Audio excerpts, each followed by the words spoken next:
ఓం నమ శివాయ. నీ బాధలన్నీ శివయ్య వింటున్నాడు.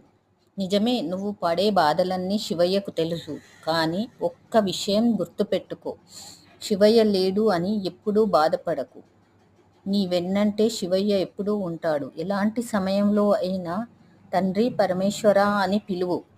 ముల్లోకాలలో ఎక్కడున్నా శివయ్య నీ దగ్గరికి వచ్చి నీ ముందు నిల్చుంటాడు. నిజమే, ఆ పరమాత్ముడు పరీక్షలు ఎక్కువే పెడతాడు.